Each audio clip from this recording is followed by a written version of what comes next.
So first, let's talk about ghosts. Anybody ever seen a ghost? All right, ghosts? Nobody? I don't know. I've never seen one. I've always wanted to. One time I was flipping through the channels on TV, and there was this reality show that came on called Ghost Hunters. Anybody ever seen it? They go into like a house that supposedly has ghosts with all this fancy equipment. I got really excited. I'm like, dude, I'm going to see a ghost, because I believe in ghosts. I think they're real. And I'm not joking. They're just demons, but they're ghosts. And I was really excited. They never actually saw one or were able to videotape one. But it's interesting. You know, our culture in our day and age has become much more open to the paranormal and the spiritual. Have you noticed that?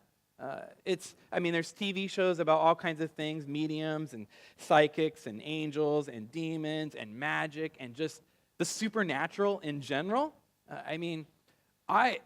I cannot wait till the second season of Stranger Things is coming out in October, right? Amen? I love it. We as a culture and a people, we love the paranormal and the spiritual. And I'm bringing up ghosts today because that's kind of what this story sounds like to me. We got to come to the text fresh and just, okay, I'm a normal person reading this story, and there's this Jesus, and he goes up on a mountain, and then he starts glowing, and all of a sudden there's this two other dudes that appear. I've never seen a ghost, but that's kind of what I imagine, right? You glow and people appear and disappear. Ghosts. Last week in the section of Luke that comes before this, Jesus asked his disciples who the people thought that he was after he had done this great miracle, feeding over 5,000 people with just a few loaves of bread and fish. And the response was that some of the people from the crowd, they thought that Jesus was actually Elijah come back into a different body, or one of the other prophets, or John the Baptist. People weren't sure what to think of Jesus, and thought maybe he was a ghost. There was actually this whole weird cult religion that got started in the 2nd century, and this was basically their core belief. It was called Docetism. They said that if you were, you were walking with Jesus and he was walking in the sand, he wouldn't have had any footprints. And if you went up to touch him, your hand would go right through him. People thought Jesus was perhaps a ghost.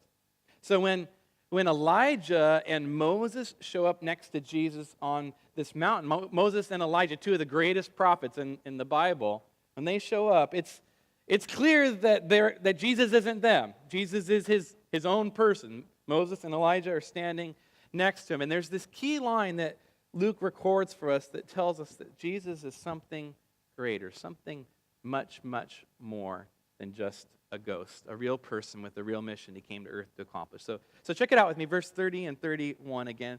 Well, two men were talking with Moses and Elijah, who appeared in glory and spoke of his departure, which he was about to accomplish at Jerusalem. His departure. The first verse in our text today, 28, it says that it was just 8 days, so barely a week after the whole thing went down with feeding the 5,000 and having that discussion with the disciples about what people thought about him. And he had said in verse 22 in that discussion that he was going to suffer and be killed, that he would die, and then he goes on to start talking about crosses, that salvation comes through a cross. So it's clear here that this departure that they're talking about on the mountain is Jesus and Moses and Elijah talking about Jesus' forthcoming death on the cross. And that tells us something extremely important.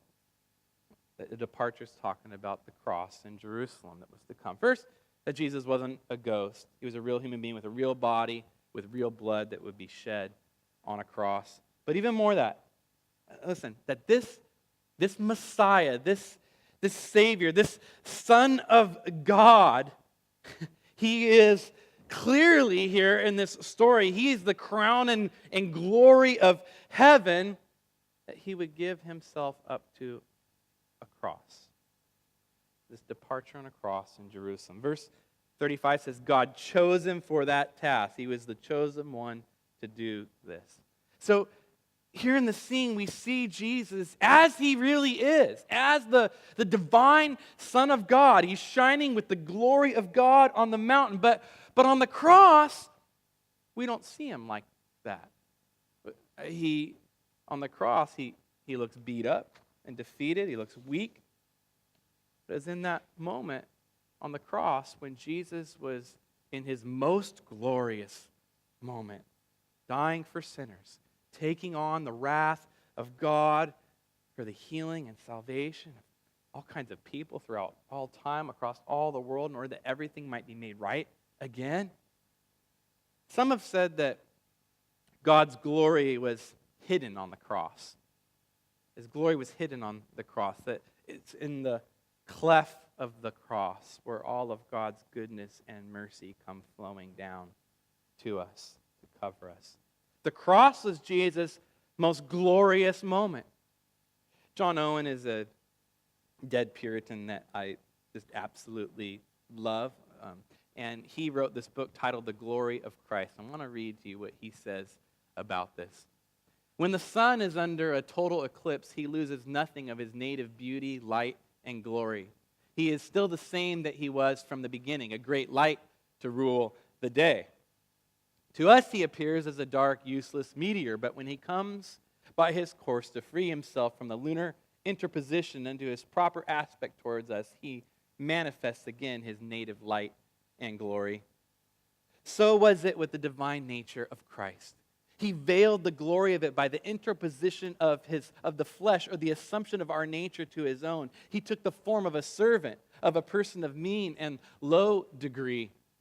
And as a poor, sorrowful, persecuted man dying on the cross, we see him in all the infinite, untreated glories of the divine nature manifesting themselves in his person. It is there that we behold his glory on the cross. So here's our challenge.